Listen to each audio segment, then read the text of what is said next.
Est-il possible de révolutionner la gestion du diabète et d'accroître l'autonomie des patients grâce à l'hyperpersonnalisation offerte par les solutions numériques?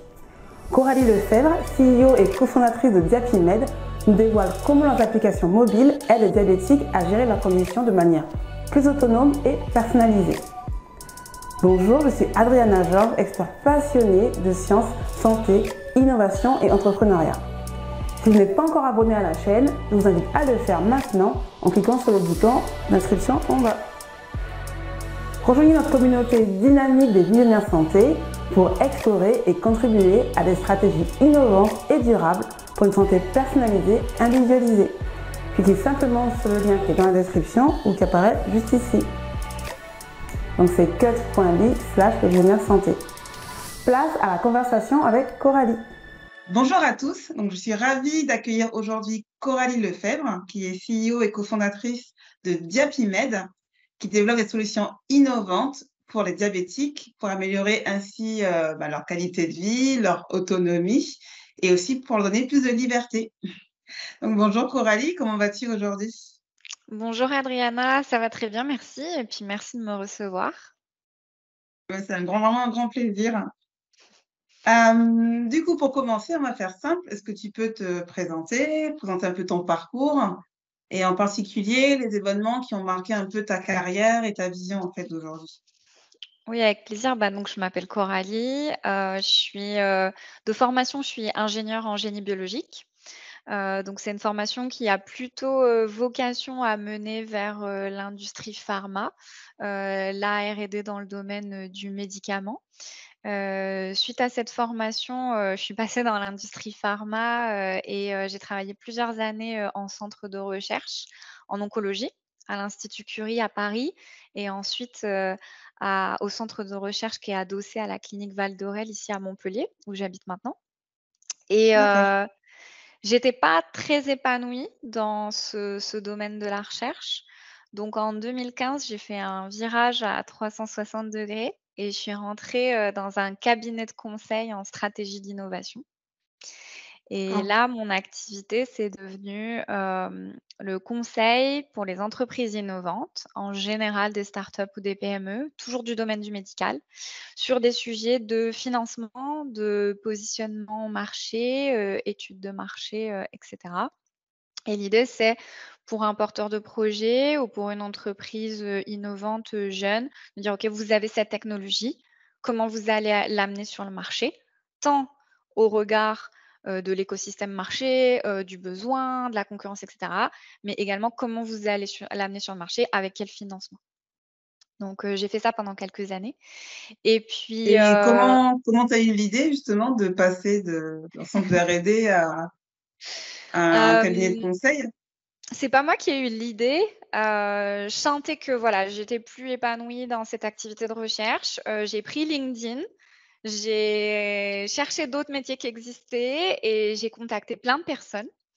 D'accord. Et puis, j'ai été reçue par, quelqu'un qui travaille dans un cabinet de conseil, mais pas en lien avec le monde de l'innovation et qui a eu la gentillesse de m'accorder 1 heure. J'ai expliqué un peu mon parcours, ce qui me plaisait plus, mes aspirations et il m'a dit: «Franchement, je pense qu'il faut que vous bifurquiez vers l'écosystème de l'innovation.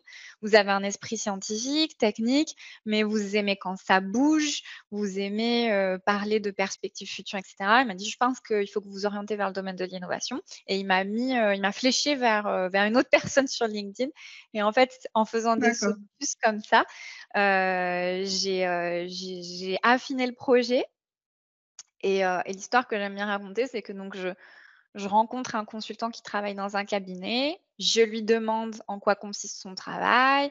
Est-ce qu'il pense que je devrais faire un MBA, par exemple, Oui. pour accéder à ce type de poste? Et puis le rendez-vous se termine et puis, 3 semaines plus tard, son manager m'appelle pour me dire, «On a adoré votre culot, on a adoré votre état d'esprit. Est-ce que vous voulez venir travailler chez nous?» Et oui, on n'y pense pas, mais le réseautage, c'est ce qui fonctionne, hein. Les relations Mmh. humaines, encore une fois, ça vaut le coup de contacter les gens, et de créer du lien et souvent les belles choses arrivent, hein. Il faut les provoquer. Les opportunités, il faut les provoquer. Mmh, et pas juste rester, statique en disant, «Je veux changer». c'est La ça. loi de l'attraction. C'est ça, je suis d'accord. Et puis donc pour reprendre le fil de ce que je disais, j'ai travaillé en cabinet de conseil pendant plusieurs années. Puis en fait, à force d'accompagner des entrepreneurs et ben, j'ai eu envie de passer de l'autre côté. Ouais, J'ai eu la chance, de rencontrer, ceux qui sont devenus mes 2 associés, qui donc, portaient, un projet, de développement d'une application mobile pour les personnes atteintes de diabète et qui cherchaient une troisième associée avec un profil plus, business, finance et c'est comme ça ouais. que Diapimed a commencé. D'accord, c'était quand, du coup, Diapimène? C'était, on s'est rencontrés en 2020 avec mes associés et on a créé l'entreprise en 2021, en janvier 2021. D'accord. Et du coup, peux-tu nous en dire plus sur Diapimède? Donc j'ai vu qu'il y avait des applications Ekiyu et Ekiyu Card. Tu nous expliquer, en fait, en quoi ça consiste? C'est ça, exactement. Donc chez Diapimed, on développe des applications pour les personnes atteintes de diabète, pour qu'elles puissent, personnaliser leur traitement en autonomie et de fait, mieux gérer leur pathologie et accéder à plus de liberté. En général, ce qu'on ne sait pas toujours sur les personnes qui sont atteintes de diabète, c'est que bon, il y a 2 types de diabète, hein, il y a le diabète de type 1. Dans ce cas-là, 100 des personnes atteintes, elles s'injectent de l'insuline 4 à 6 fois par jour. Et il y a le diabète de type 2 qui, lui, arrive un peu plus tard avec l'âge et là, c'est environ, 25 des patients qui s'injectent de l'insuline plusieurs fois par jour. Et en général, D'accord, ce qu'on ignore, c'est qu'au moment de s'injecter l'insuline, bah, les patients, doivent déterminer, seuls la dose d'insuline qu'il leur faut en fonction de leur d'accord, alimentation, leur activité physique, leur glycémie à l'instant T et puis d'autres paramètres. Et donc nous, on développe des applications qui les aident dans ces prises de décision et qui donc, leur apportent plus de liberté, mais aussi une meilleure gestion de la pathologie parce qu'ils sont plus précis dans le traitement qui s'administre. d'accord. OK. Et c'est quoi la différence entre les 2 applications? Donc EQU Carbs, c'est carbs pour carbohydrates en anglais. Elle se Mmh. concentre sur, le fait d'évaluer la quantité de glucides dans une assiette, parce que ça, Mmh. c'est, ce que les personnes qui sont traitées par pompe, parfois dans la rue, quand on voit une personne avec un petit boîtier à la ceinture, voilà, la pompe à insuline. Les personnes qui sont traitées par pompe à insuline, elles ont besoin de cette information à saisir dans la pompe. Et pareil pour les personnes qui sont traitées par boucle fermée hybride, on pourra y revenir après. Donc ça, c'est EQ Carbs, elle évalue les glucides. Et EQ, elle, elle évalue la bonne dose d'insuline. Donc ça, c'est plutôt destiné aux patients qui sont traités par stylo à insuline. Le stylo à insuline, ça D'accord, ressemble à un stylo normal, sauf qu'à la place de la mine, il y a une aiguille. À la place de l'encre, il y a de l'insuline. Et on va bouger une petite réglette au bout du stylo pour régler le nombre d'unités qu'on va injecter. Et donc d'accord, l'application, là, elle va dire au patient: «Bah, OK, si vous avez mangé ça, vous avez fait ça comme activité physique, votre glycémie est de temps, il vous faudrait 3 unités d'insuline». Là, la personne, elle a juste à régler la molette et à faire l'injection. d'accord. OK. Et d'ailleurs, tu parles de carbs pour carbohydrates. En termes de nutrition, on parle souvent qu'il faut un régime spécifique, pour, les diabétiques. C'est quoi les dernières nouveautés? Enfin, aujourd'hui, la science, qu'est-ce qu'elle dit, en termes d'alimentation? Est-ce qu'il y a un régime, particulier où il faut supprimer les glucides complètement? C'est souvent l'image, hein, qu'on a, le cliché, Mmh. on est diabétique, le sucre, c'est interdit. Il y a beaucoup, beaucoup d'idées reçues. Il y a beaucoup effectivement de sortes de modes, qui circulent, et il y a des modes qui sont vraiment plus ou moins néfastes. Faut en D'accord, avoir, conscience. Donc moi, je suis pas professionnelle de santé, mais en fait, ma perception vis-à-vis de ce sujet de la nutrition, c'est qu'en fait, heu, tout n'est pas lié au diabète. C'est-à-dire qu'un diabétique de type 1, en soi, tant qu'il adapte ses doses d'insuline, il peut manger de façon très variée. Il n'a pas besoin d'adopter un régime alimentaire spécifique et encore moins un régime alimentaire, strict.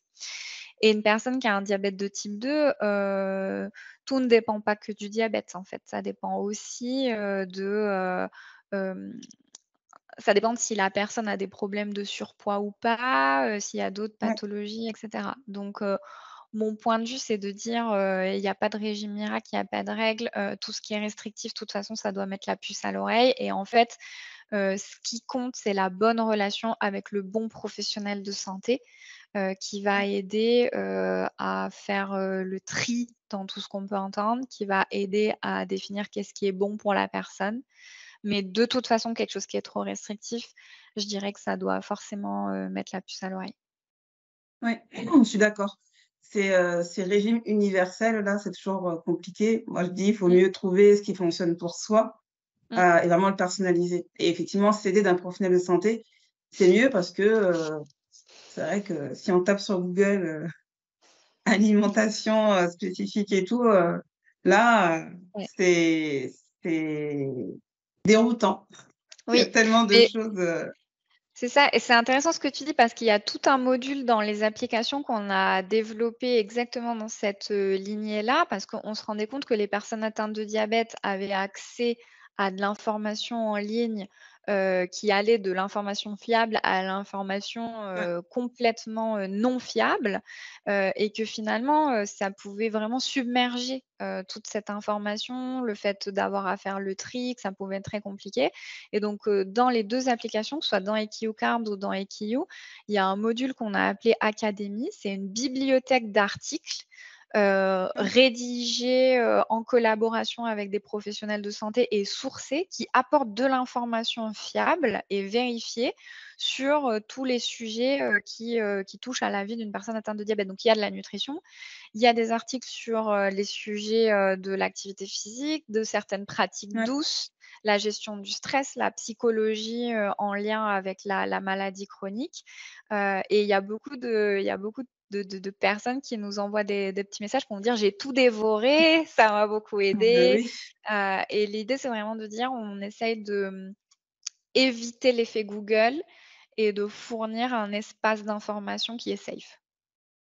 Ouais, ça n'a pas de prix, hein. Parce qu'en général, quand on a une pathologie ou quelque chose, il y a toujours de la peur, on veut bien faire, et surtout on veut prendre sa santé en main. Enfin, c'est de plus en plus le cas pour les patients et d'avoir une source fiable, moi je dis ça n'a pas de prix, hein, parce que c'est tellement, déroutant d'essayer de bien faire, de pas savoir, ce qu'il faut faire et ça ruine la motivation, hein. Quand on sait plus, c'est aussi des fois la bonne excuse pour dire: «Bah, du coup, je ne fais rien puisqu'en fait je ne sais pas quoi faire».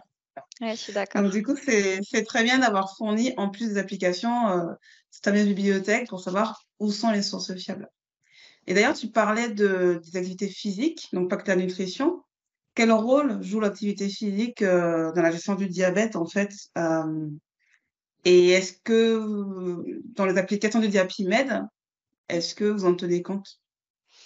Bah, l'activité physique, on le sait pour nous tous, c'est crucial, hein. Je pense que c'est plus à démontrer que pour rester en bonne santé, faut faire de l'activité physique, et c'est évidemment le cas aussi pour les personnes qui sont atteintes de diabète.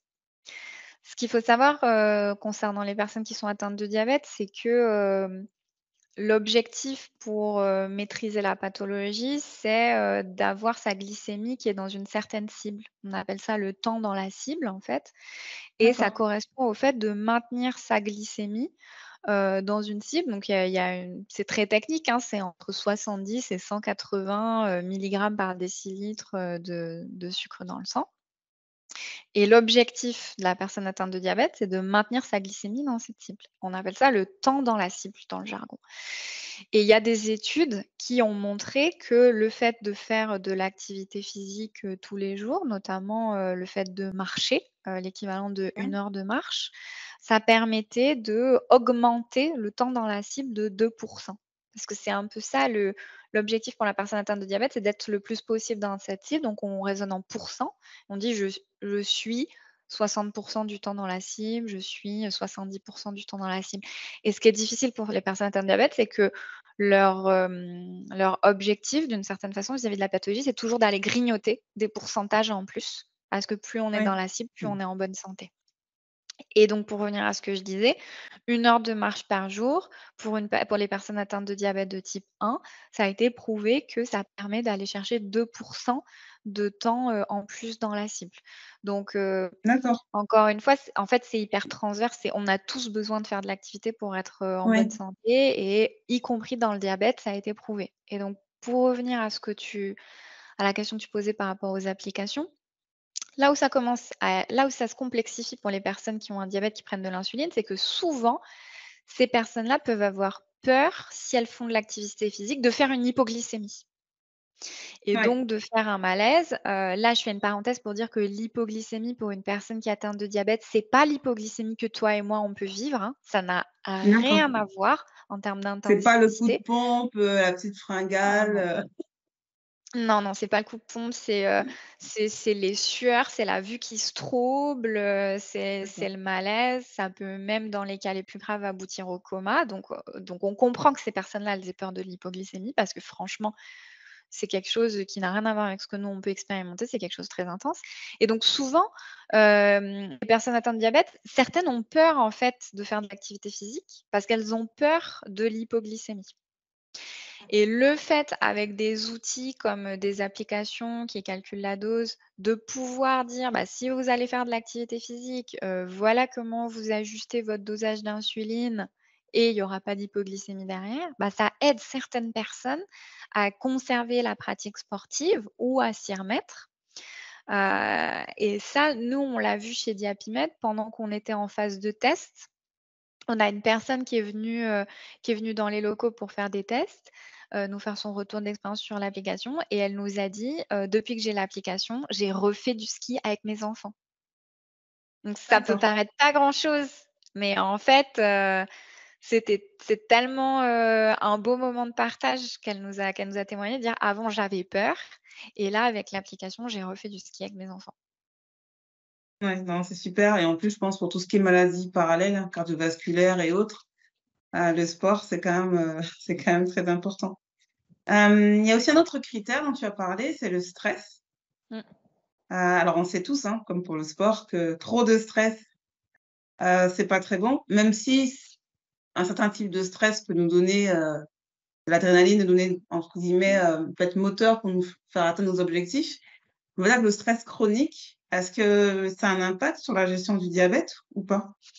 Oui, donc comme, pareil, comme pour nous tous, le fait d'être stressé pour une personne atteinte de diabète, ça peut avoir un impact sur sa glycémie, ça peut avoir un impact sur, sa facilité ou non à gérer la pathologie et puis il y a un effet, serpent qui se mord la queue qui est assez, problématique, c'est que c'est une pathologie qui ajoute énormément de charge mentale au quotidien.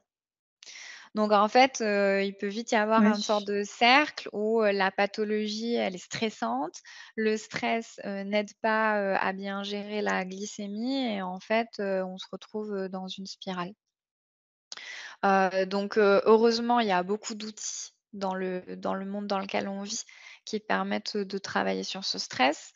Hem, on a travaillé avec certaines personnes justement pour les articles dont je parlais tout à l'heure qui sont psychologues spécialisés dans le diabète, qui vont vraiment ouais, accompagner les patients, pour les aider à conscientiser, verbaliser les émotions qui sont liées à la pathologie. Les émotions, par exemple, liées, à la découverte du diabète, dans le cadre du diabète de type 1. Des sujets comme comment j'en parle au travail, comment j'en parle à mes amis, ouais, et tous ces aspects-là. Donc la psychothérapie, c'est très important et puis après, il y a certaines pratiques douces aussi qui aident certains patients, comme le yoga, la méditation, la sophrologie. Là, c'est pareil, on est tous différents, mais je connais plusieurs personnes qui m'ont dit que ça les aidait énormément. d'accord. Et est-ce qu'il y a d'autres, paramètres qui influent sur, la gestion du diabète? Donc on a parlé de la nutrition, le stress, l'activité physique. Est-ce qu'il y en a d'autres qui ont un gros impact ou pas? Il y en a énormément et il y en a aussi peut-être probablement sur lesquels on n'a pas encore, mis le doigt. Mmh, Pour en citer quelques-uns, la saisonnalité, ça a un impact. La température, ça a un impact. Chez les femmes, d'accord. le cycle menstruel a un impact. Donc aujourd'hui, quand on parle de personnalisation du dosage, c'est un peu comme si on avait uniquement commencé à traiter le bas de la fusée. On a fait Ouais, OK, nutrition, activité physique, glycémie et en fait, il y a tellement de briques qu'on peut ajouter au-dessus pour aller vers une hyper personnalisation du traitement que, on a encore du travail devant nous. OK, ça marche. Et du coup, donc, quels sont les défis des patients diabétiques là? Donc, tu disais le fait de devoir être dans ce temps de glycémie. Donc, j'ai bien compris qu'il faut qu'il soit vraiment dans une fourchette précise, de devoir s'injecter entre la pompe insuline et le stylo insuline, et finalement, ils doivent tout doser. Mmh. Enfin, c'est quoi les principaux défis qu'ils vous ont rapportés? Bah, donc C'est quoi qui encore pèse une le fois, plus, en fait? Qu'est-ce qui est compliqué? Ouais. moi je suis pas atteinte de diabète de type 1, donc je peux que Dans les partager des témoignages, ressentis que voilà. j'ai eus, voilà, d'échanges que Ouais. j'ai eus avec des personnes. Hem et ça peut être différent en fonction de chaque personne. Globalement, le fait d'avoir le gros besoin, c'est vraiment l'aide, au dosage de l'insuline, parce que, Ouais. bah, c'est une action qui intervient entre 4 et 6 fois par jour. Donc, C'est c'est pas une action anodin, quand ouais. même qui est très présente dans la vie quotidienne. C'est une action qui peut être considérée par certains comme stressante et risquée, parce que si on met trop d'insuline, ben, on est en hypoglycémie. Si on n'en met pas Mmh. assez, on est en hyperglycémie. Heu, donc ça peut être considéré comme stressant le fait, de faire, ce dosage, heu et heu et c'est beaucoup de charge mentale parce que, toi et moi, quand on s'apprête à manger, on se dit pas: «Ouh là, alors attends, combien de glucides il y a dans cette assiette?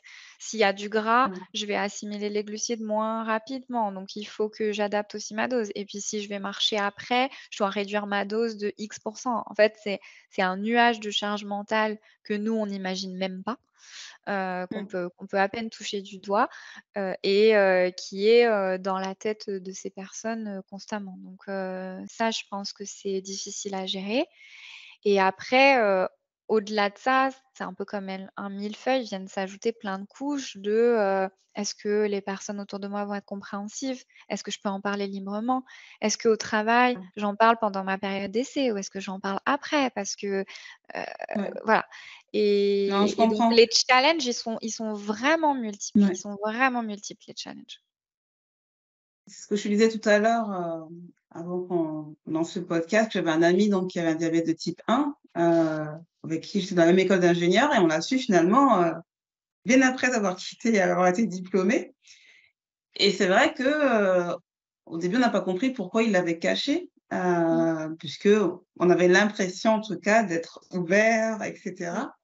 Mais on se rend bien compte qu'il y a une sorte de peur d'être vu différemment. Enfin, moi, c'est ce que j'ai retenu. Il avait peur qu'on réagisse différemment avec lui, soit, par de la pitié, ou mmh, soit qu'on ne l'invite plus, ou soit et au travail, c'était pareil. Il disait que c'était une vraie peur pour lui, qu'il soit dans le collimateur du RH mmh, en cas de plan social et cetera, parce qu'il était malade mmh, et même pour, acheter une maison apparemment, c'était compliqué, enfin, on mmh, s'en rend pas compte de tout ce que ça implique et même pour le permis de conduire, je crois carrément, il savait même pas s'il pouvait de nouveau conduire, parce qu'il avait peur de faire mmh, un malaise, parce que ça lui est arrivé mmh. une fois et c'est vrai quand il s'est confié à nous, je suis restée, sans voix parce que je ne pensais pas enfin, tout le monde connaît quelqu'un qui a un diabète, enfin, on pense à la nourriture, mais on pense pas finalement à Mmh, l'impact sur tous les domaines de vie mmh. et j'imagine que des applications comme a développé Diapimed, j'imagine que ça soulage la charge mentale. Enfin, si tu dis que ça calcule la dose d'insuline, se dire: «Ouf, j'ai plus moi à calculer et à me dire, est-ce que c'est la bonne dose, que c'est pas la Mmh. bonne dose? Est-ce que c'est ça que ça apporte finalement tous ces outils, d'aide, de support finalement?» Entre autres, c'est-à-dire qu'il y a une partie, du bénéfice qui est purement, clinique et scientifique, tu vois? Le fait de dire, bah, en utilisant l'application, en dosant mieux, bah, ça permet de mieux gérer la pathologie. Et puis il y a, comme tu disais, une part qui est liée, plus à la qualité de vie, à l'allègement de la charge mentale Mmh. et c'est quelque chose que certains utilisateurs nous ont fait remonter, nous disaient: «En fait, c'est plus moi qui décide, c'est l'appli qui décide». Et comme c'est l'appli qui décide, ça m'enlève un poids parce que, Ouais. je me sens moins, responsable en fait, de cette tâche-là. Donc, oui, c'est quelque chose qui est perçu par certaines personnes. Et en plus, j'imagine que, du coup, ils voient l'impact direct d'un comportement. Entre guillemets, ils se disent: «Bah, tiens, j'ai fait ça, bah, finalement, je vois l'impact concrètement, c'est objectif, plutôt que de se dire, est-ce que c'est bien ça, pas ça? Mmh. Enfin, on voit plus facilement finalement les différents paramètres. Je pense Mmh. que ça doit être ça aussi, hein. Alors Tout moi, à j'arrête fait. pas de dire, même pour monsieur tout le monde, le fait de traquer certains indicateurs de santé, ça permet de savoir finalement si une pratique nous convient ou pas. Parce que le ressenti, c'est toujours compliqué de se dire, alors j'ai testé ça, il me semble que ça va mieux et on sait jamais. Alors que d'avoir une application avec des chiffres, des choses concrètes, ça permet aussi d'être, plus objectif soi-même, quoi. Et j'imagine qu'il doit y avoir un lien entre bien gérer son diabète et vivre plus longtemps en bonne santé. Il y a des études qui l'ont prouvé hem, que de mieux gérer sa dose d'insuline, ça permet de est-ce que déjà le fait d'être diabétique diminue l'espérance de vie? Est-ce que tu le sais ça ou pas? Alors, diminuer l'espérance de vie, ça c'est quelque chose que j'ai pas étudié, mais en revanche, ce qu'on sait, c'est que le fait d'avoir un diabète, ça favorise, le développement de complications à long terme et de OK. complications, qui sont graves, hein, parce qu'on parle de rétinopathie, on parle d'insuffisance, rénale, on parle de complications cardiaques. Donc, on est vraiment sur des complications qui peuvent être, lourdes et en effet, ça a été démontré que, en ajustant bien les doses d'insuline et en étant, le plus possible du temps dans la cible glycémique, on va pouvoir réduire, en fonction des types de complications, de 30 à 50 le risque d'apparition de ces complications. Donc, D'accord.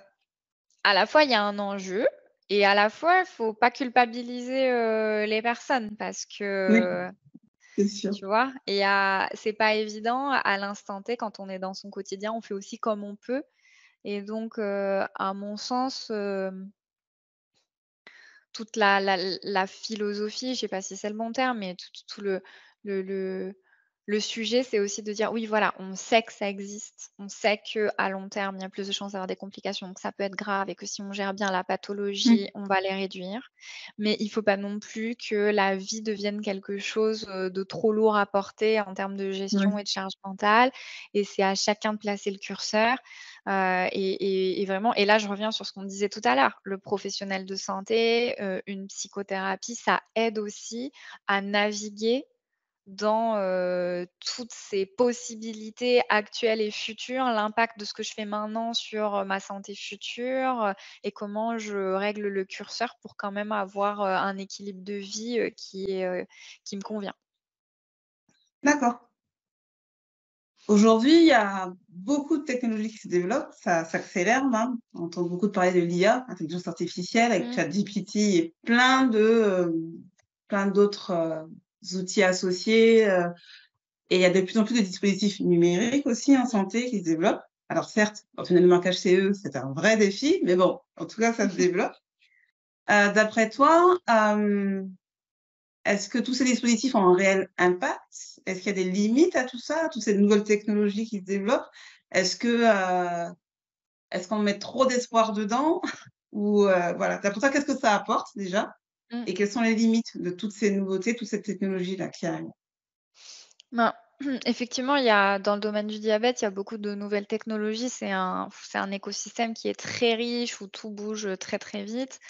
Là, en ce moment et à court moyen terme, on parle beaucoup de la boucle fermée hybride. Donc la boucle fermée, c'est, un système dans lequel la pompe à insuline va discuter, va être connectée, au capteur de glycémie en temps réel et va être capable d'ajuster les doses d'insuline, en temps réel pour le patient. D'accord. Donc c'est de l'intelligence artificielle, c'est vraiment des bijoux de technologie, ces produits-là et ça permet d'enlever énormément de charge mentale, aux patients.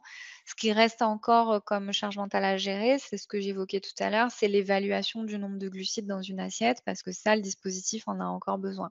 Il y en a qui prédisent que dans quelques années, peut-être certains dispositifs n'auront plus besoin. Hem, Si je prends cet exemple concret, Heu, la limite un petit peu, de la boucle fermée, ça a été qu'au début, quand elle a été présentée aux patients, les patients pensaient qu'ils n'auraient plus rien à faire, plus rien. Ils pensaient que le système était vraiment, vraiment fermé tu vois? Et qui auraient plus rien à faire. Alors qu'en fait, non, il faut encore évaluer les glucides dans l'assiette, ce qui est quand même pas, hyper fun. Donc, les limites des fois de certaines technologies, c'est, de paraître presque trop disruptives par rapport à ce qu'elles sont vraiment, à là où on en est. Ouais. Et c'est un vrai sujet, hein, presque un sujet, voilà, sur le marketing de la santé, quoi. Des fois, est-ce qu'on pousse pas un petit peu trop, est-ce qu'on pousse pas un petit peu trop le marketing? Mais bon, voilà, ça, c'est une parenthèse que je referme tout de suite. Mais voilà, il y a on sait les médecins racontaient qu'ils se retrouvaient avec certains patients qui revenaient à la consultation ensuite en disant: «Mais en fait, ça c'est pas du tout ce que je pensais. Moi, je pensais que j'aurais plus rien à faire. Donc j'ai pas du tout ça que je voulais». Donc ça peut être une des limites. Il y a une autre limite, qui est très, très bien connue des médecins et dont on parle un peu moins, nous, dans nos écosystèmes d'innovation, il faudrait qu'on en parle plus, c'est, le fait que tous les patients ne sont pas, calibrés pour utiliser, des bijoux de technologie, Mmh. avec, des technologies plus ou moins complexes, hein. Même si, tout est fait, tout est designé pour que ce soit le plus simple possible, c'est quand même pas à la portée de tous. Donc voilà, sur les technologies numériques, je dirais que c'est ça un petit peu les freins actuels. Après D'accord. sur un autre, volet, tu disais, voilà, dans le futur, qu'est-ce qui arrive et cetera. Sur un autre volet dans le futur, il y a des grandes, grandes avancées, dans le domaine de l'immunothérapie. Donc Mmh. l'immunothérapie, c'est le fait de mobiliser, le système immunitaire, pour se soigner. Et Ouais. notamment, il y a des nouvelles molécules, qui vont permettre de, limiter dans le diabète de type 1, limiter la destruction des cellules qui sont responsables de la production d'insuline et en D'accord. limitant la destruction de ces cellules, de retarder la prise d'insuline de, jusqu'à 4 ans. Donc ça veut dire que, dans le cas du diabète de type 1, avec ce type de traitement qui arrive, bah, un enfant qui aujourd'hui, aura un diabète de type 1 qui se déclenche à 12 ans, bah, peut-être que demain, il n'aura à prendre un traitement qu'à ses 16 ans. D'accord. Donc ça, Oui, c'est quand 4 même ans à énorme, cet âge-là, c'est énorme. important puisque, à 16 ans, on est déjà plus «adulte» entre guillemets, enfin plus apte Oui. à gérer ce genre de choses. J'imagine que quand on est encore plus jeune, c'est les parents qui doivent vraiment, un accompagnement vraiment, de près. Et si on voyait encore plus loin, si on se mettait à rêver, on se dit dans, je sais pas moi, 25, 30 ans, est-ce que tu penses qu'il y aura vraiment des technologies disruptives? Alors il faut du temps, hein, puisqu'on sait très bien que on parle souvent par exemple de l'hôpital 4.0, alors pour l'instant on est encore au 1.0, Mmh. peut-être 2.0. D'après toi, est-ce que ça la prise en charge des diabétiques aura vraiment changé et comment tu l'imagines? Alors là, je dis, dans le meilleur des mondes. Mmh. Bah, oui, elle va forcément changer parce que l'innovation va tellement vite, les nouvelles technologies vont tellement vite que ça va forcément changer.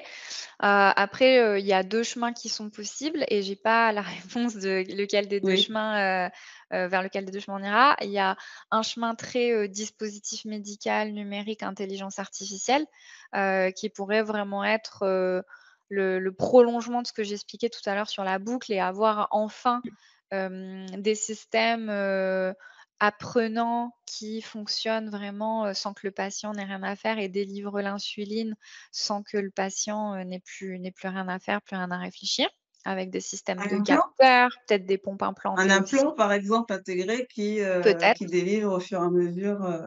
peut-être. Donc ça c'est le scénario, qui est très dispositif médical, intelligence artificielle et puis il y a un scénario qui est beaucoup plus, molécule, un peu comme, enfin qui est dans le prolongement de ce que j'évoquais sur l'immunothérapie, où là, on arriverait carrément, en tout cas dans le diabète de type 1, à, faire en sorte que le corps puisque le diabète de type 1, c'est une maladie auto-immune, hein, faire en sorte que le corps ne se retourne pas contre le pancréas et que, le pancréas, soit les cellules, du pancréas soient sauvées. Donc D'accord, il y a un scénario très dispositif médical et un scénario très, molécule. OK. Si c'est pas indiscret, quels sont les, prochains développements de Diapimed? Vous avez déjà réfléchi un peu à ce que vous voulez faire? Donc avec IU et KiU Carbs, il y a d'autres, volets que vous souhaitez rajouter ou éventuellement des partenariats avec d'autres, partenaires dans ce monde-là? Bah, sur un volet, développement, nous, ce qu'on veut faire, c'est vraiment aller vers, de l'hyper-personnalisation. Donc là, on travaille déjà sur des nouveaux algorithmes à intégrer dans l'application qui vont permettre de prendre en compte d'autres aspects, de la vie du patient pour que le dosage de l'insuline soit de plus en plus personnalisé. Et puis sur un volet, plus, pérennisation, de l'outil et accessibilité à l'outil, on travaille sur un projet pour faire rembourser l'application par le système de soins. Donc tu parlais tout D'accord. à l'heure du parcours du marquage CE. Celui-là aussi, c'est un parcours qui va Oui. être, long, et intense. Mais en tout cas, on est persuadé que, pour que nos outils puissent bénéficier au plus grand nombre, c'est quelque chose qui est indispensable. Donc, c'est un parcours qui nous motive vraiment, qui nous anime dans l'équipe et on a vraiment ce rêve de se dire: «Bah, voilà, on aura développé cette application, on en aura fait un dispositif médical et on l'aura fait rembourser par le système de soins. Le jour où on aura réussi ça, ce sera vraiment, une belle victoire. D'accord. Et pourquoi pas Diapimède, au Japon, aux US, Pourquoi pas, ailleurs? pourquoi pas? Ça peut être aussi, envisageable, nous, notre philosophie, de développement de l'entreprise, c'est de se dire déjà on se concentre sur un territoire, on fait les choses bien et après on duplique. Mais, effectivement ensuite, le diabète, il est à peu près pris en charge de la même façon dans tous les Ouais. pays du monde, avec des disparités en fonction de la richesse de certains pays, mais la pathologie, elle est la même partout, donc clairement ça peut être une option. OK. Je vais revenir sur un sujet qu'on a abordé plus tôt, par rapport aux activités physiques. Mmh. Est-ce qu'un sportif de haut niveau, voilà, est-ce qu'un diabétique peut aller jusqu'à être un sportif de haut niveau Mmh. en se disant: «Ben, en fait, non, j'ai pas c'est pas un handicap, si je gère bien, si je suis bien le temps de glycémie, je peux, booster mes performances». Est-ce que c'est possible? Bien sûr, bien sûr, non seulement c'est possible et en plus, je trouve que c'est extrêmement important de donner de la visibilité à ces personnes et de les mettre en lumière parce que, ces personnes-là, souvent, elles accomplissent leurs propres rêves, mais en fait, dans leur sillage, elles donnent beaucoup d'espoir à beaucoup de gens. Donc, Ouais. nous, on a la chance, de travailler, d'interagir avec, Alizée Agier qui est, championne de karaté, qui est vraiment, une personne impressionnante. On travaille aussi un petit peu avec, Romain Joux, qui a été, qui a fait beaucoup de cyclisme et qui là, s'est mis au triathlon. Donc, il y en a franchement, le diabète de type 1, c'est pas du tout un frein pour pouvoir être sportif de haut niveau, et il y en a plein, des sportifs de haut niveau qui sont aussi diabétiques de type 1 et je trouve que c'est vraiment des sacrées leçons de vie de voir, ces parcours-là, de ces personnes qui, se sont dit: «Bah, moi, c'est pas parce que, j'ai un diabète de type 1 que je vais m'empêcher d'atteindre mes rêves». OK. Oui, c'est vraiment me changer les choix. Encore une fois, c'est un cliché. Beaucoup de gens se mettent des Oui, barrières en disant: «Bah, parce que je suis pas comme tout le monde, du coup, je n'ose pas rêver». Donc ces sportifs de haut niveau sont vraiment des ambassadeurs finalement, qui poussent à chacun à atteindre un objectif. Alors pas forcément être sportif de haut niveau, mais en tout cas à son échelle, ouais. de réaliser, comme tu dis, soit du ski ou, faire une randonnée, monter, enfin faire le aller jusqu'au sommet du Mont Blanc ou j'en sais rien, en se disant, «C'est possible». Exactement. OK. Et depuis le début, quand tu as rejoint Diapilmed, quel a été le moment le plus éprouvant pour toi où tu t'es dit: compliqué» et comment tu as fait pour le surmonter? Parce que j'imagine que la vie d'entrepreneur n'est pas forcément un long fleuve tranquille, loin de là. Hem, le moment que j'ai trouvé, le plus compliqué, je dirais, ou le plus sollicitant, mobilisant, qui amène un peu de doute, c'est et ça va pas du tout te surprendre, c'est la levée de fonds. Je Ouais, trouve que lever des fonds, ça n'a absolument rien à voir avec ce qu'on voit sur LinkedIn et ce qu'on lit dans la presse, qu'on soit bien clair là-dessus. Donc lever des fonds, je trouve que ça a été intense parce que, bah, on est toujours un peu en tout cas moi, c'est mon cas. Pendant cette période-là, j'étais beaucoup dans, la remise en question, Si j'arrivais pas à convaincre certaines personnes, est-ce que c'était le projet? Est-ce que c'était moi? Qu'est-ce que j'aurais pu mieux faire? Comment faudrait que je fasse la prochaine fois? À la fois, je suis persuadée que c'est la bonne posture parce que c'est comme ça, en itérant, qu'on finit par être, meilleur. Mais à la fois, ça prend beaucoup d'énergie, de se remettre en question après chaque pitch, après chaque rencontre. Et Ouais, puis, ça amène son lot de doutes aussi, derrière, de: «Est-ce qu'on va vraiment y arriver?» Donc je dirais que, 80 du temps, moi et puis aussi mes associés, on était vraiment dans le mode, à la fin, bien sûr qu'on va y arriver. Faut qu'on croie en notre bonne ouais, étoile et même si au début on prend des portes, parce qu'au début dans une levée de fonds, on en prend des portes, hein, ouais. et même si on prend des portes, en fait, il faut croire qu'à un moment, il y a quelque chose qui va se passer, il va y avoir un déclic et ça va le faire. Et puis, bah, il y a les 20 du temps où certaines fois on se dit: «Mais purée, je vais jamais m'en sortir!» donc voilà. Et moi, mon approche vis-à-vis de ça, c'est de dire: «Bah, voilà, quand il y a un moment où, le moral il est bas, bah, faut prendre une soirée, faut vivre le truc». Voilà, genre là, j'ai l'impression que je vais jamais y arriver. Je prends une Ouais. soirée, je vis cette émotion à fond et demain je rebondis. OK, ça marche. Y a-t-il un livre ou une personne qui t'ont inspiré, en tant qu'entrepreneur ou en tant que voilà, en tant que personne, enfin que tu recommanderais? Alors c'est pas facile comme question parce qu'il y en a des livres que j'ai lus, il y en a plein qui Ouais, m'ont parlé. Et une en fait, je pourrais pas citer une personne en particulier. Hem, Moi, je fonctionne plus avec, plusieurs personnes que j'admire pour plusieurs raisons différentes. OK. Oui, Et chez forcément, qui oui. je viens piocher, des anciens managers à moi, des entrepreneurs que j'ai rencontrés, des femmes qui ont eu un parcours professionnel, inspirant. Donc en fait, je fonctionne beaucoup en mosaïque, j'écoute beaucoup de podcasts, je lis beaucoup de livres, je réseaute beaucoup et après je prends dans le parcours de chacun quelque Oui, chose qui m'inspire et je fais mon propre puzzle. OK. Bah, c'est une bonne manière de le faire. Et tu parlais le fait quand le moral est très bas de prendre une soirée et voilà, de se dire: «Bah, voilà, j'accepte l'émotion, je la vis à fond et comme ça demain c'est fini». Mis à part le moment où le moral est très bas, Mmh. d'une manière au quotidien, comment est-ce que tu te détends? Comment est-ce que tu te ressources, on va dire, parce que je crois qu'aussi que tu es maman aussi, donc c'est aussi, on parle de charge mentale, c'est un peu cliché, mais bon, mine de rien, c'est quand même des activités, moi aussi en tant que maman, mine de rien, nos chers aitants nous prennent du temps. Mmh. Comment est-ce que tu fais pour te ressourcer, pour te détendre après une journée très intense, en fait? Et Mmh. pour te rebooster, Ouais, ouais, donc moi, effectivement, je suis maman depuis 2020, donc mon fils, il a à peu près le même âge que Diapimède. J'ai eu deux bébés en même temps qui sont arrivés en même temps et oui, moi, je trouve que c'est des assez jumeaux? intense.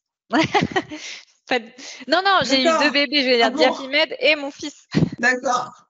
Non, non, non, pas des jumeaux, heureusement. Oui, non, c'est sûr que tu t'es lancée dans 2 défis pro et Mmh. perso, du coup, quasiment en même temps, hein.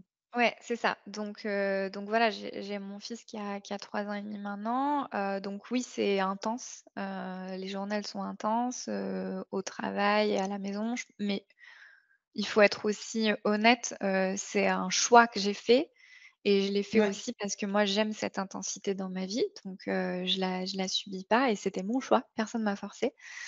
Donc ça fait partie de l'équation quand même parce que quand on a une activité professionnelle qui est intense, quand ça se télescope avec la vie de famille, mais que c'est notre choix, ça n'a rien à voir avec, quand c'est une situation qui est subie. Donc ça déjà, je pense que c'est une partie de l'équation et après pour répondre, à ta question, qui était, comment je me ressource, heu, moi j'ai des piliers, très basiques. Ça va pas du tout être original ce que je vais dire, c'est ma famille, mes amis, du sport, je fais beaucoup de sport et une alimentation saine et des temps de solitude.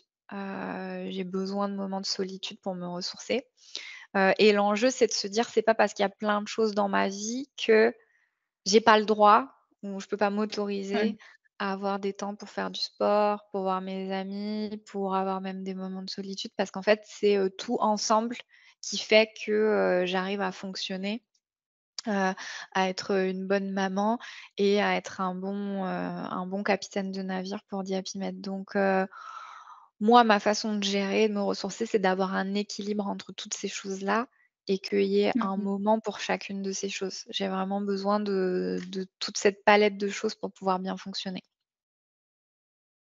Ok, ça marche. Et pour finir, si tu devais partager un conseil précieux aux autres entrepreneurs hein, en santé, medtech et autres, qui cherchent à innover dans le secteur de la santé, ce serait quoi? Notamment tout ce qui est santé chronique, hein, donc pas que le diabète. Quel conseil, alors ça peut être plusieurs, hein, Mmh. mais au moins un conseil précieux que tu aimerais partager avec eux? Bah, il y a un premier conseil que je partagerais, qui est de jamais se décourager. Heu, D'aborder le projet d'entrée de jeu en disant que ça va pas être facile, mais le c'est ça qui fait que le projet, il est intéressant. Et donc OK. ensuite quand on est dedans, faut pas se décourager. Tu parlais, voilà, vraiment des entrepreneurs dans le domaine de la santé, des medtech, de toujours se dire en fait: «C'est difficile parce que la difficulté, elle est à la hauteur du bénéfice qu'on va apporter aux patients», en fait. Ouais, Si c'était pas si difficile, ça voudrait peut-être dire qu'on va pas apporter un bénéfice si important dans la vie des gens et donc toujours se dire: «Voilà, c'est dur parce qu'à la fin, la solution que je vais apporter, elle va avoir un impact, énorme sur la vie des gens». Donc ça, je trouve que c'est une façon de penser qui, moi, m'aide à rester mobilisée quand, il y a des périodes qui sont difficiles et que j'essaye vraiment de diffuser au sein de l'entreprise. Donc ça, c'est un premier volet et le deuxième conseil que moi c'est quelque chose que moi je pratique, énormément, c'est la force du réseau, en fait. La force du réseau ouais, pour, aller chercher, bah, des conseils, aller chercher, du partage d'expériences, des personnes qui sont déjà passées par là, et que ouais, ce soit pour partager des expériences très techniques ou des volets plus humains. ouais, Et moi, j'essaye de beaucoup m'entourer d'entrepreneurs qui, sont beaucoup plus avancés que moi sur le chemin, qui ont ouais. même des fois qui sont déjà à leur 2e, 3e entreprise. Je contacte sur LinkedIn ou j'essaye de me faire mettre en relation et je me fais un petit réseau comme ça de mentors, auprès de qui je peux, aller puiser de la sagesse et aussi auprès de qui je peux me rendre compte que, ben, oui, c'est possible en fait, c'est pas inatteignable. Et il faut pas se dire, que c'est infaisable et en étant avec ces personnes-là, ça rend les choses concrètes. Ça gomme la partie un peu fantasme, qui peut être positive ou négative, mais qui peut être se dire: «Non mais attends, c'est un truc de fou de faire ça, je vais jamais y arriver parce que moi je suis juste moi, en fait». Ça gomme Ouais. ça, parce qu'on est vraiment dans le pragmatisme des conversations et moi ça m'aide beaucoup de m'entourer, de personnes qui sont déjà beaucoup plus avancées que moi sur le chemin. OK, ça marche. En tout cas, ouais, merci beaucoup. C'est sûr que c'est un conseil qui est sage, hein. Pour le premier conseil que tu as donné, moi, je compare ça à je parlais du Mont Blanc, mais monter, jusqu'au Mont Blanc ou à l'Everest, c'est dur. Effectivement, d'aller si haut, ça peut être, très compliqué, mais une fois qu'on est en haut, la vue magnifique qu'on peut Mmh. en avoir, on se dit: «Beh, finalement, l'effort pour grimper, ça en valait la peine, en fait». Parce qu'en général, plus c'est compliqué, plus la vue est magnifique, Mmh. au sommet. Donc je trouve que c'est vraiment un très bon conseil. En tout cas, bah, je te remercie beaucoup, ben, pour cet échange, pour ce partage. Je suis sûre que ça a intéressé donc, à nos auditeurs. En tout cas, si jamais vous avez des questions à poser à Coralie, vous pouvez la contacter directement. Je mettrai un lien sur son profil LinkedIn ou passer par moi et je ferai passer les questions. En tout cas, bah, merci beaucoup, Coralie. Merci à toi, Adriana. C'était un plaisir, d'échanger avec toi. OK, en tout cas, je vous dis à bientôt et de passer une belle journée. J'espère que cette interview vous a plu et apporté de nouvelles perspectives. Vos réactions et vos pensées sont précieuses, alors n'hésitez pas à partager vos impressions dans les commentaires ci-dessous. Et si vous n'êtes pas encore abonné à la chaîne, je vous invite tout simplement à le faire en cliquant sur le bouton d'abonnement qui est quelque part en bas à droite de la vidéo. Ainsi, vous ne manquerez aucune de nos prochaines explorations.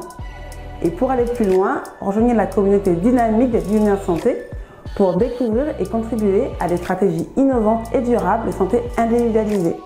Pour cela, il suffit de cliquer dans le lien dans la description ou qui apparaît juste ici. Je suis Adriana Georges et je vous donne rendez-vous au prochain épisode pour continuer à explorer et à imaginer la santé de demain.